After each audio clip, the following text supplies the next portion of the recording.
Hello,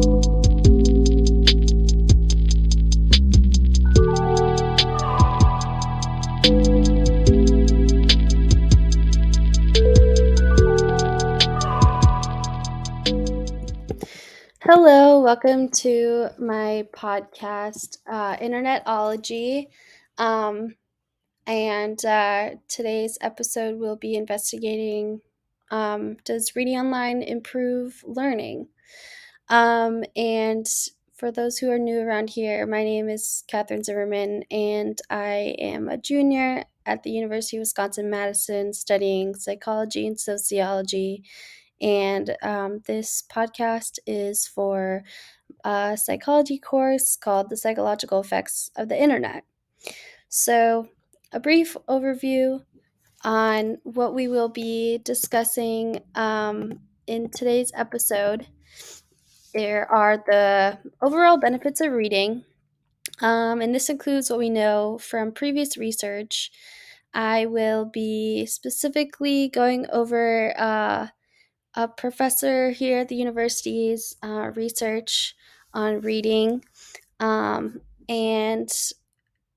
the articles that she has published, and that includes learning, emotional regulation, and empathy through reading, print exposure, and the reading abilities in college students, and how text exposure predicts the spoken production of complex sentences in 8-12-year-old children and also adults. The next thing that I will be covering is the controversy of the internet overall and how people are concerned about the attention and the focus of the internet. And for example, like how has the internet negatively impacted our attention and our ability to focus? And then I'm going to look into the question of, is reading online worse than reading via paper? Because, lots of people think, that reading paper books are more beneficial than reading non-paper books and reading online.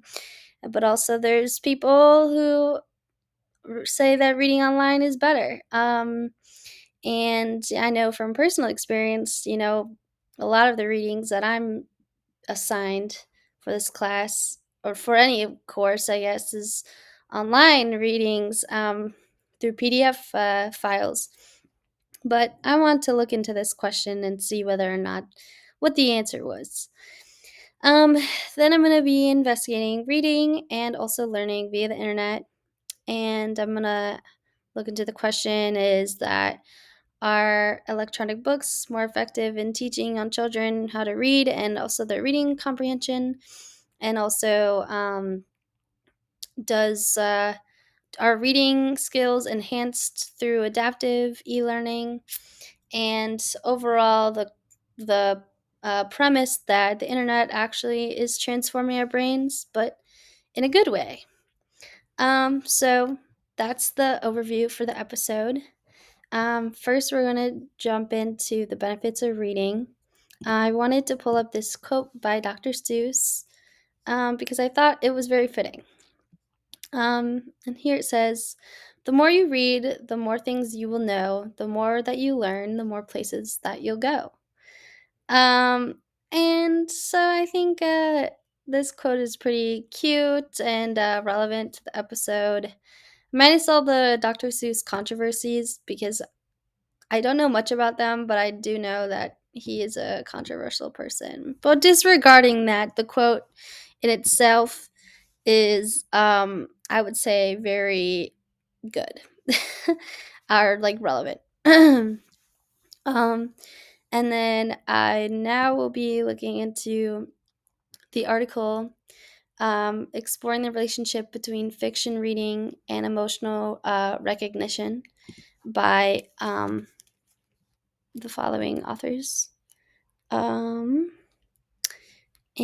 so here is the article. I used the what's it called? I used the UW-Madison library to access this. So uh, if you were to access this article, you would have to access it through a database or anything or something else. But I I think that it's a nice article, and so if you can have access to it, then I definitely recommend trying to get that access to the article. So first off, I guess we're gonna first go into the uh, the abstract of it to figure out, what was the article, or I guess the research questioning or trying to answer. And also too, you can find the, the findings of it, but here in the article, they were trying to see whether or not fiction reading was associated with the ability to recognize emotions, and how accurate that was. And here, summaries that in the experiment, people who had more experience with fictional text predicted emotions better than those who have not. Well, there were two experiments, but experiment one, people were better at recognizing words that were in an emotive sense versus in non-emotive sense. And then experiment two, people found that fiction reading, it predicted the ability to recognize emotions, and also in a simple and a complex emotions in that sense. So yes, first we're gonna go to figure one, because I like visuals. So here is figure one. So as you can see, the emotive content that resides in all these texts were in three different forms, so fiction, other, and spoken, and they also were simple and complex. And as you can see here, that people who read more fiction were able to better recognize the emotional context in complex and in simple. Of course, in simple text, it was very much more easier for everyone. But in the complex sense, people who read fiction were better at that. So those who read fiction are more likely to accurately identify whether the emotional category label was used in an emotive sense for a word in both simple and complex emotions. So, for example, I think they have an example somewhere here. So, here it says a cry of relief or a hurricane relief fund. So, relief is the emotive text. And as you can see here, this is an emotive sense, and this is in a non-emotive sense. And so people who read more fictional texts were able to differentiate between the two better. So here's that one. And then I wanted to see figure two. So this is figure two. The reason why I wanted to use her articles is because she came to speak to my members for my student org, and so I wanted to go over the information she's talked about, because I thought it was really, really interesting. So as you can see here, so in this experiment, they tested the extent of which recognition of simple and complex emotions are differently predicted by experience with fictional reading. So the art score was a what was it? It wasn't like a self-report survey, but it was but it kind of was. So they had people fill out questions, and they were like, "Hey, is this an actual fictional text?" And then based on the score, then you would get an art score at the end. And then for every book that you got wrong, you would subtract a score or a point, and for every book you got right, it would add a point. So that's why there are negatives in the graph. And the findings that they found here were that participants were not better at recognizing one type of emotion over another. Furthermore, participants who had higher art scores were not better at recognizing emotions overall, as indicated by the non-significant effect of the art score. However, the interaction between emotion type and the art score was significant, indicating that participants who had higher art scores were better able to recognize complex emotions. So here, as you can see, this is where it's not super, different.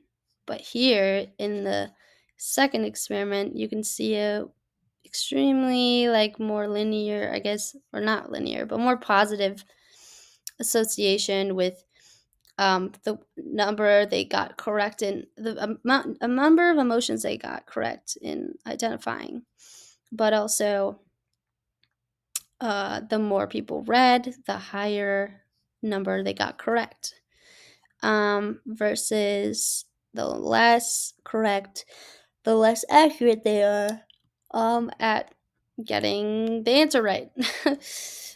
um, so yeah. And I just thought that was pretty interesting because therefore then more people who read fictional texts are better at recognizing complex emotions, basically.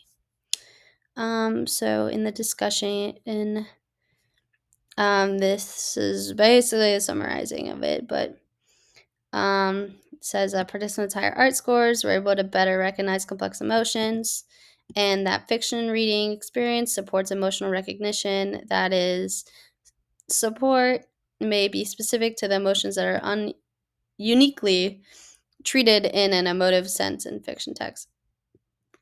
So yeah, I thought that was pretty interesting.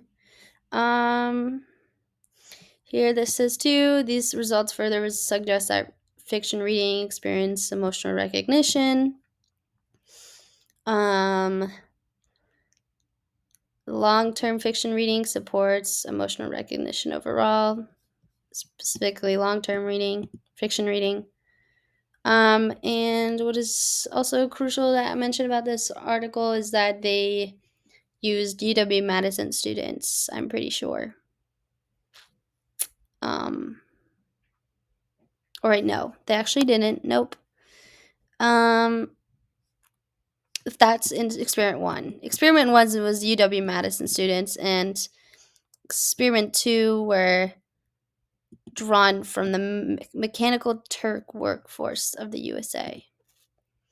So that's also important to note, which means that, so people, undergraduate students at the University of Wisconsin probably have very similar reading abilities or experience with reading or previous experiences, versus the mechanical Turk workforce of the USA has a much more diverse experiences with exposure to or to fictional texts, to learn word verbal comprehension, things like that. They're more likely to be different from each other, versus the undergraduate population at UW is probably more likely to be the same. As you can see here, homogeneous and heterogeneous.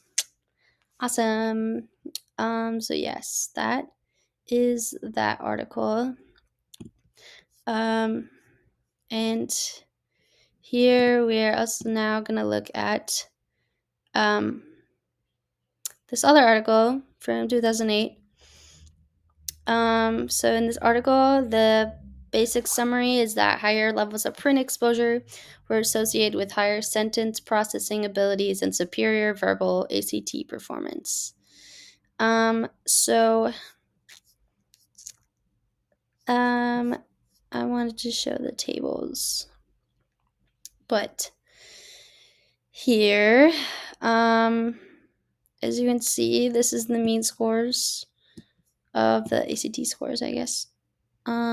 These are the reading habits.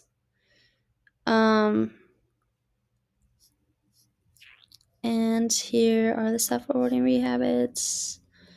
overall correlations. This is kind of what I wanted to show. So first, the data shows that even among college students with generally above average verbal ACT scores, and who as a group presumably read more than the average adult population, there's still a clear relationship between print exposure and reading related achievement as assessed by the verbal portions of the ACT. The research has demonstrated a clear relationship between print exposure and print exposure measures and the performance on standardized tests of reading and verbal ability in college students. So here is the discussion. So as you can see here, this is what I was saying. So that here is the data. That's what the data expresses. And they also discussed the measurement tools, such as the self-report method. The self-report method is known for having its perks and also its cons, pros and cons. And so here they say that their self-report measures are not equally effective. And I do appreciate, though, that's why they use multiple forms of self-report measures for that. But I do think that it's relevant to note from this article. So, yeah. And so the next one is this one. It says text exposure predicts spoken production of complex sentences. So I wanted to go to this part here. And where is it? So okay, yeah. So here they're looking at how it changes over time. So how a child's linguistic experience changes over time, both with the input of spoken and written and the shifts in input proportions that arise when a child begins reading. So basically what they're saying is that the differences between spoken and written input change when like the child begins reading, because and that's like their linguistic experience, and it's just like changing because of the type of input. So for example, when a kid can't read, when a kid's like 1 years old, you like most of the input they have is spoken, versus when they begin to read, then they're more likely to have a written input through that reading. uh Through that reading. So and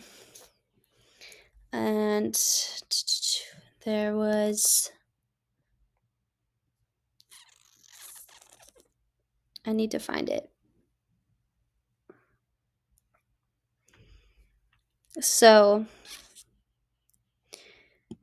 this result suggests that children who are pre-literate or poor readers have substantially less experience with relative clauses, especially passive relative clauses, compared to peers who read more often. So this says basically that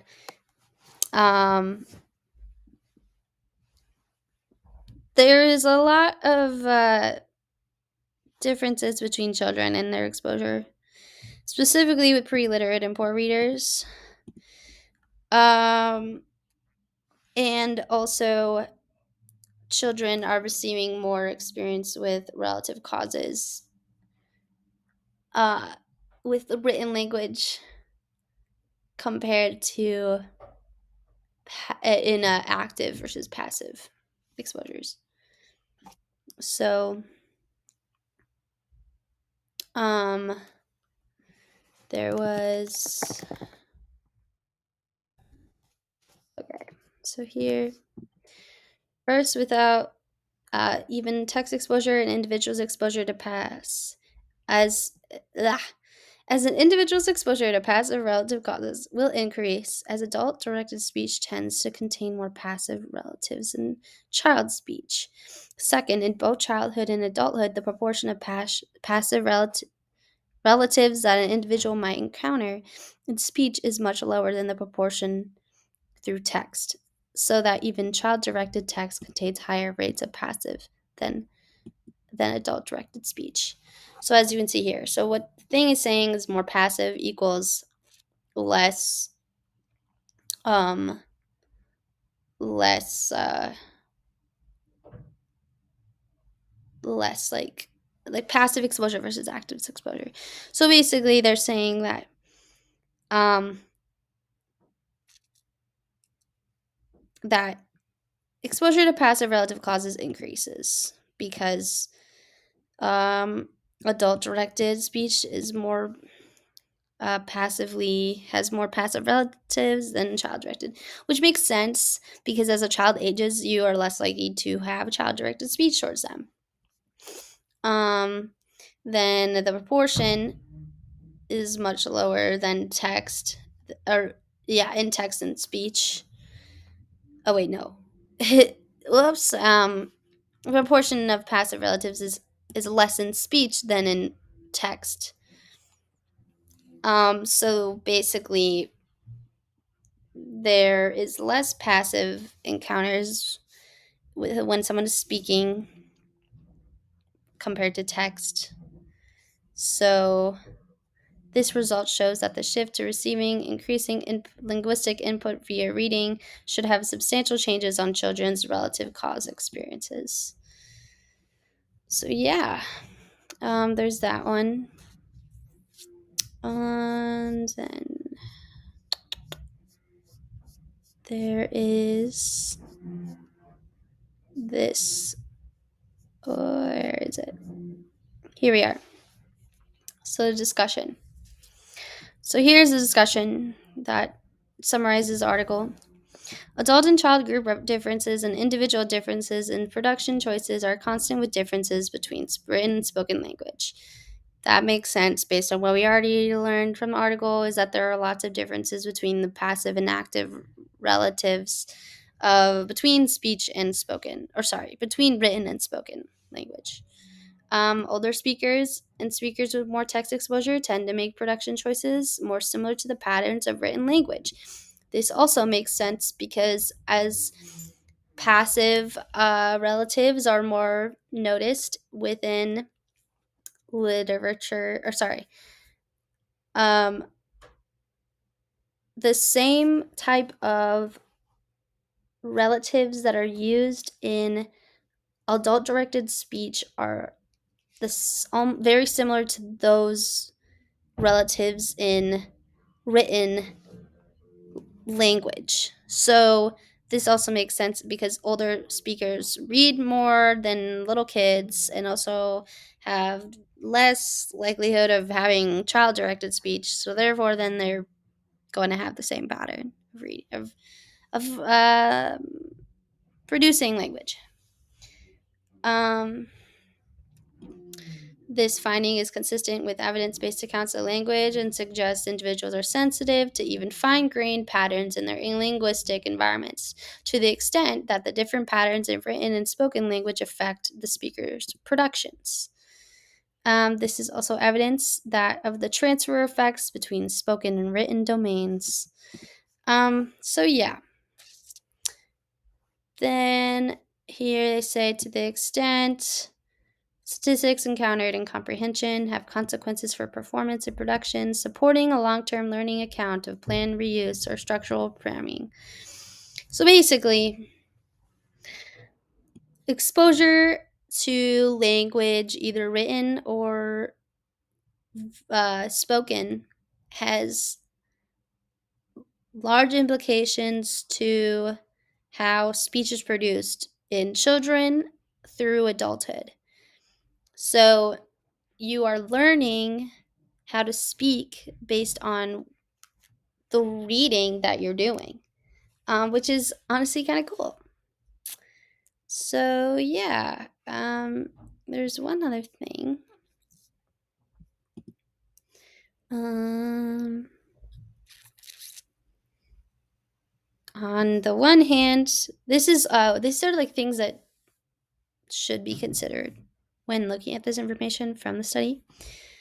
On the one hand, because these books are intended for younger audiences, they may contain simpler language.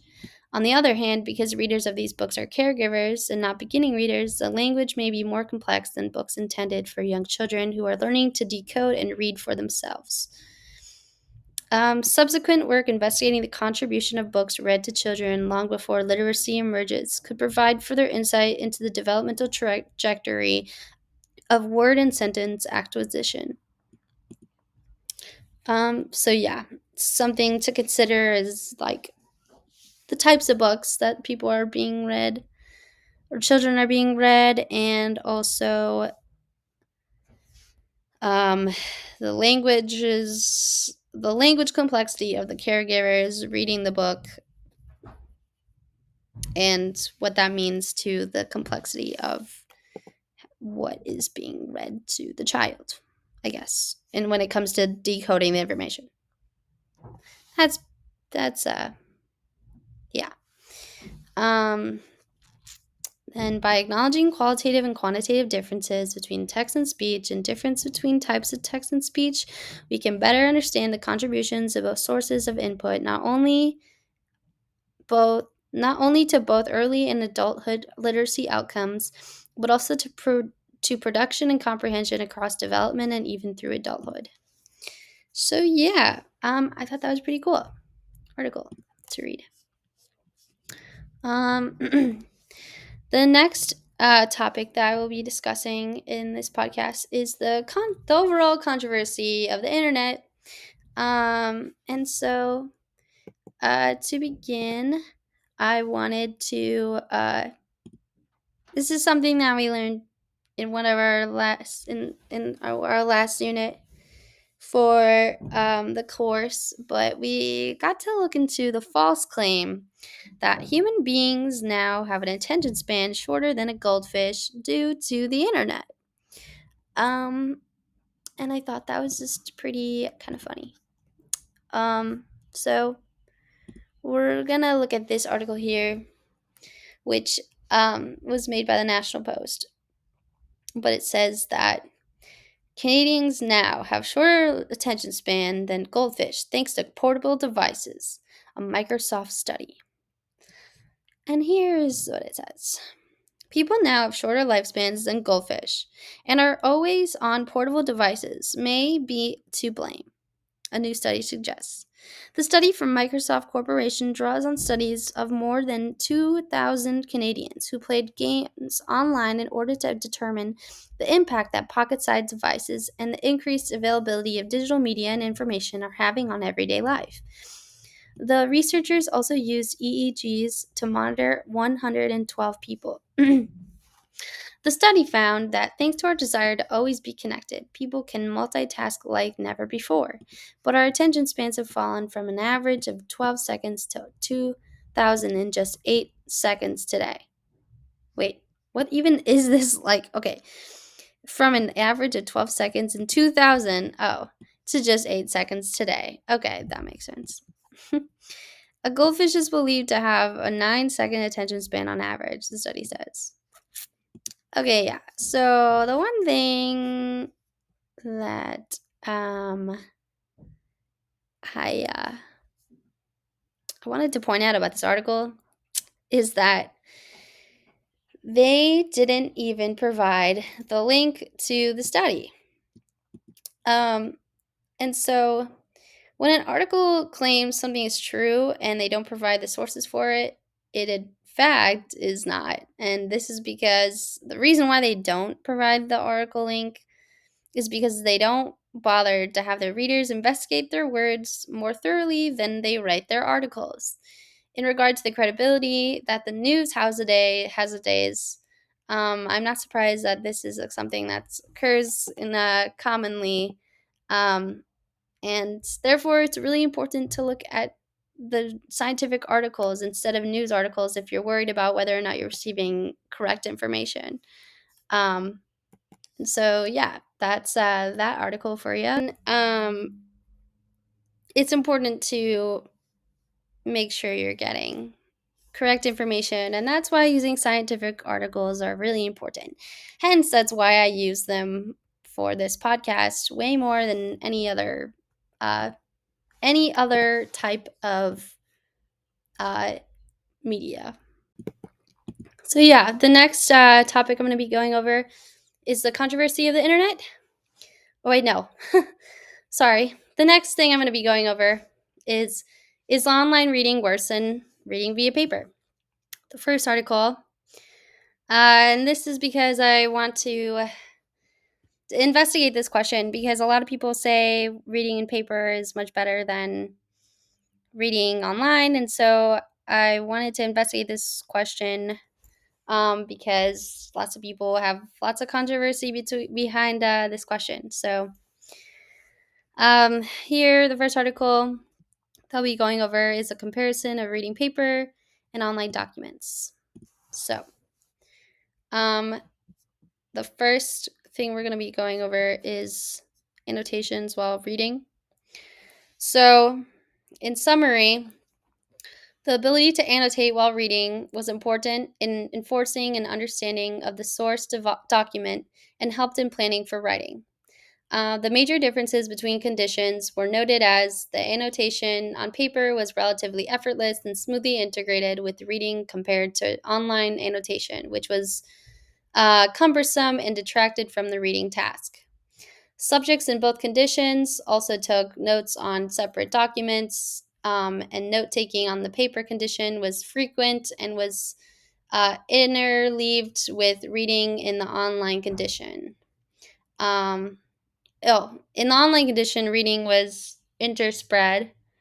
I can't read the word interspersed. I don't know how to say that word. With long periods of editing or note taking was done after the twiddling with the references on the back of the source document. So, those were the summaries. It's the summarizing of the differences between the conditions. And overall, um, this article says that the paper is better for note taking and annotating. However, it's important to note that the article was published in 1997. And since then, technologies and software have significantly improved to support the need for note taking. So it's important to understand like the date of this article and what the internet was like then versus now. I know nowadays you can do a lot with note taking on online softwares. For example, Perusal allows you to take notes on the readings and highlight stuff and all that stuff. So, yeah, I do think that the differences between those things are not as relevant to today. They also discussed the spatial layout, so how the paper was dispersed, as like how the participants like laid out all the paper, like when they were taking notes versus when they were reading versus all this other stuff. And I think this is really interesting because online you can just like go tab to tab, and in when you use paper you just start flipping through tons of different papers and whatnot. So yeah, I thought that was really interesting. So that's that article. So basically, they said that online's bad for note taking, and that paper is better. That's basically what they said. But it's important to note that it is from 1997. So yeah. Um, the next article, I love the title of this. It's a nook or a book, comparing college students' reading comprehension levels, critical reading, and study skills. So yeah, we're gonna look at this article. And the study compared the reading comprehension, critical reading, and use of study skills between students reading e-texts on e-readers and those reading with paper texts. So in the results section on page 7, here they said that the first prompt was used as a control to gauge all students' comprehension when reading from traditional texts. They found no significant differences in the International Journal of Technology and Learning students, number of idea units recalled, or the level of supporting details that they provided for either group, which was on table 2 here. However, the Nook group did have a significantly higher level of comprehension in the control grouped prompt. So I thought that was pretty interesting. So yeah, that's that. And then they also found that there were no significantly differences in the way that students reading from the Nook and the students reading from additional text comprehended what they read in terms of the number of ideas recalled, units recalled, the number of supporting details they provided, and the level of comprehension they demonstrated in their responses. Students in both the Nook and traditional text groups did not significantly differ in terms of their recall, unit ideas, their inclusion of supporting details, or the level of their text comprehension. There was not a significant differences in how many idea units were recalled by the students reading traditionally or on paper or a Nook. So yeah, overall, they don't seem to be finding any significant differences besides the one, which was that Nook readers seemed to have better reading comprehension in some cases. And here are some more tables. So the discussion study. In this study, we found that students' overall comprehension was comparable between students using a Nook and reading from traditional texts. So our baseline data revealed that our treatment group showed evidence of more advanced critical thinking about what they read from reading from a traditional text. Overall, though, the summary of the article is that reading online versus reading papers are the same and offer the same results. However, reading online may increase one's comprehension if you use a Nook. So that is what I found to be pretty interesting about this article. Basically, saying, though, the controversy of whether or not people had like the controversy regarding paper versus online. It's now, I guess, been disproven that there's not really any differences between using the online versus using paper to read, and how that goes into actually which is better, because it turns out that they're both the same.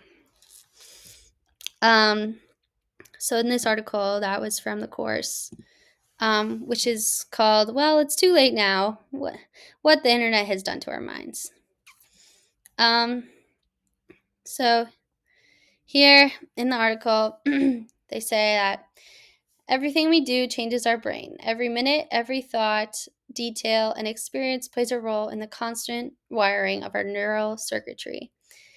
It's important to note that since the internet is, in fact, an experience that changes our brain, it is important to note that the internet can actually change our brain. But the processes of human memory is adapting and to communication and computing technology. So, in summary, while our brains are changing thanks to neuroplasticity, it's actually for the better and is allowing us to adapt to a more technologically engaged world. So, using the internet to learn is actually doing better for us instead of worse for us. The second article, "Does the internet rewire your brain?" In the article, The author is pondering the frequently asked question, but is the internet affecting our brains in a more extraordinary way? And goes on to suggest that there is actually little harm that is being done by the internet. The author states that um, because we're so involved with using the internet to find information or to communicate, that this actually may be improving our brain's ability to actually do those things, aka finding information and communicating with each other. Um, and so the internet seems to be actually improving our ability to communicate and also find information, and also related to our brain's ability to change through neuroplasticity. Um, so now we're going to continue on with, obviously, I wanted to relate uh, reading and learning via the internet to the same, because reading in itself, I believe, is a process of learning. You will learn through reading, hence why college professors assign you readings to complete for your assignments. Um, so yeah, that's something that I wanted to relate to. So now, now we're gonna go into reading via the internet, and we're gonna look at this article. It says, "Are electronic books effective in teaching young children reading and comprehension?" So, um,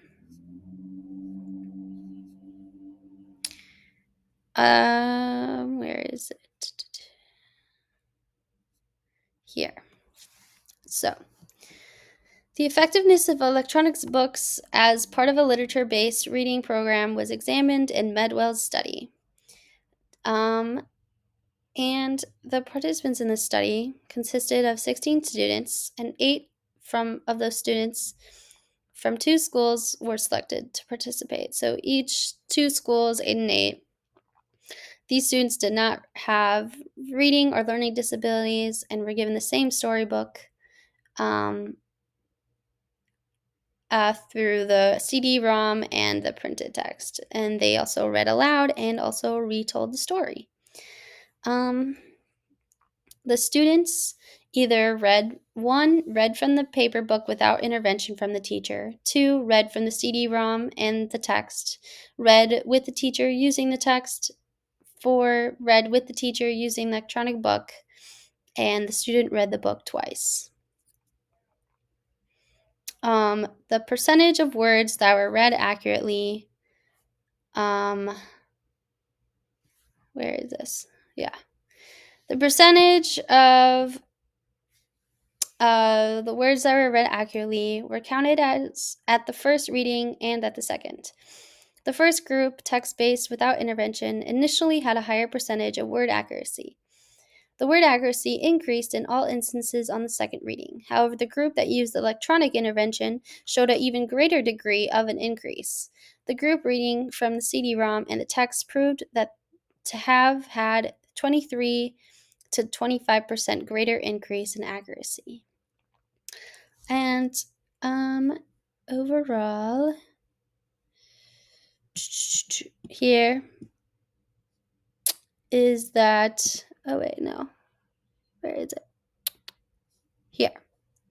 The results from the McDowell study and the Matthews study, which I did not go over, found reader comprehension increased with electronic text. And the evidence points to the student's ability to increase word recognition and vocabulary as beneficial attributes of electronic books. Word recognition out of the context was not significantly affected by using electronic books. However, electronic books appeared to have increased in context word recognition during reading and increased the student's ability to create meaning of text. Using electronic books, particularly when students were allowed to construct knowledge and freely recall information, significantly increased their their reading comprehension. So that's that article there. The next article is enhancing reading skills through adaptive e-learning. It's about that. So the first thing I want to go over is what is e-learning in context of this article. So here they defined that e-learning means using ICT for the various tasks associated to education or training, advertising, administrative registering, document production, synchronous and asynchronous communication between teacher and learner, and assessment. And so here's also about what is adaptive e-learning. And adaptive e-learning is monitoring. Adaptive means to be able to perform this task, and so to estimate the competencies of a learner and influence their learning strategies to enhance their performance.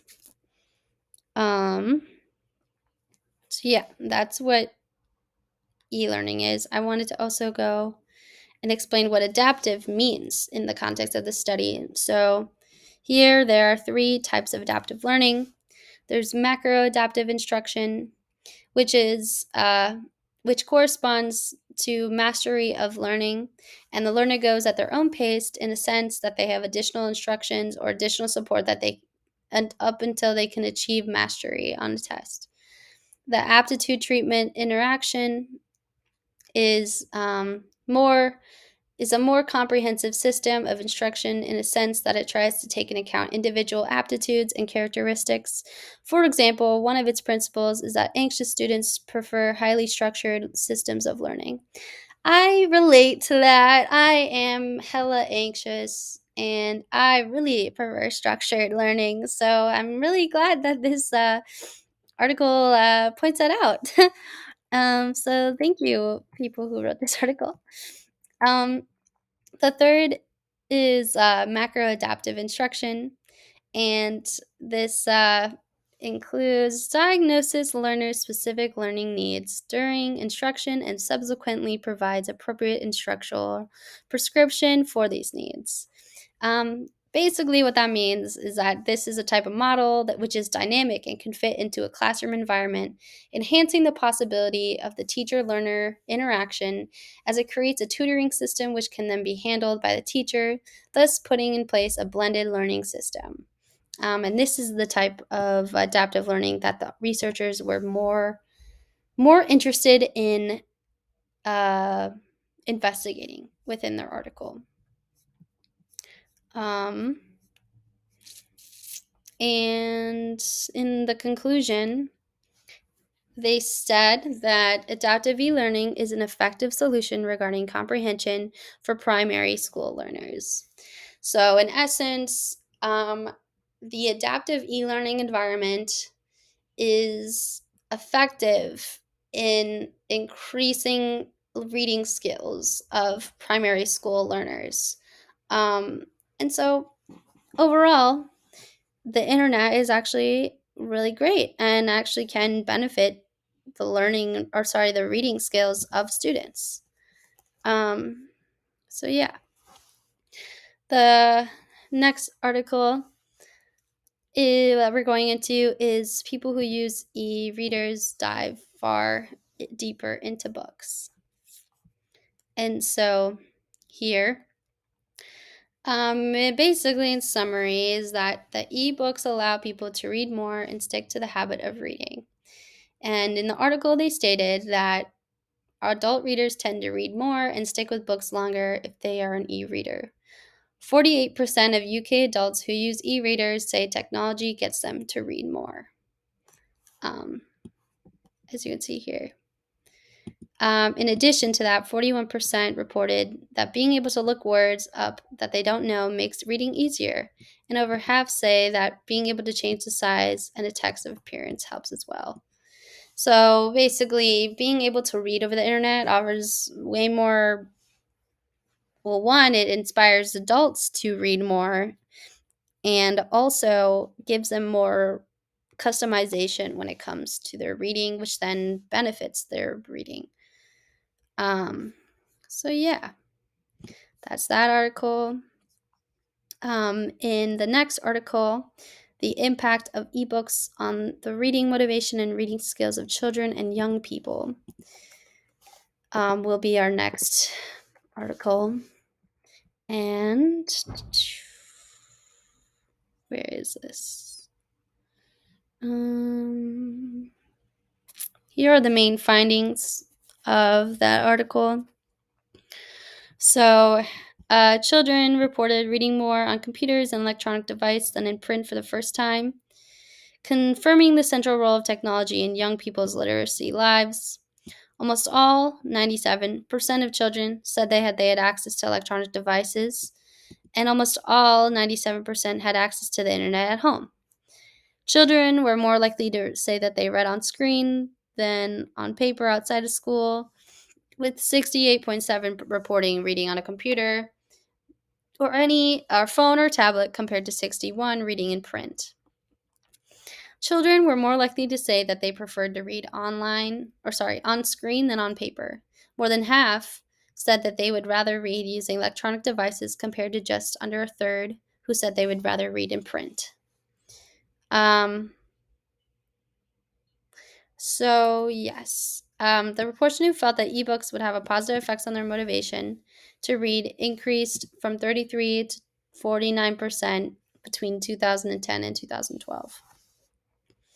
So, in essence, this article is basically, from my perspective, saying that an increase in accessibility to these technologies that allow children to read means that more children are then reading. And more children are then reading more than they have before, which again is really awesome and really great because, reading is extremely important, I think, to help develop all verbal skills and the ability to communicate through verbally or spoken language or written language. Or they're able to learn through also like learn emotional, read stories, enjoy reading. There's a lot of benefits to or online reading. So now it's time for our too long didn't read part of the podcast. And that also, I always mess this up. Too long didn't read, TLDR. So this is the TLDR of the episode. Alrighty, so the first thing that we went over are the benefits of reading. And we found that reading fiction helps increase emotional intelligence. More reading or exposure to literature increases the verbal comprehension and usage of verbal language. And your exposure to literature translates into your adulthood ability to utilize verbal language, or I guess written or spoken language, but also as an adult, you are able to increase your ability to speak or write literature, or I guess verbal literature, whatever, through more exposure. Then we went through the controversy of the internet and how the internet has made our attention span shorter than a goldfish, which actually turns out to not be true. And also, it's important to note that news media articles are not always the best if you want accurate information. So it's important to look at information that is through scientific journals and not always believe everything that you see on the internet or read on the internet. And then we found that reading online is not worse than reading via paper, and both actually show no significant differences between each other, unless you note that the Nook increases comprehension. But besides that, there are no differences, which goes into the kind of diffuses the argument that paper is better than online. The next thing we went over was learning via the internet, rewire, and we learned that the internet rewires our brains. Thanks to neuroplasticity, the internet promotes better adaptation for a more technologically advanced world.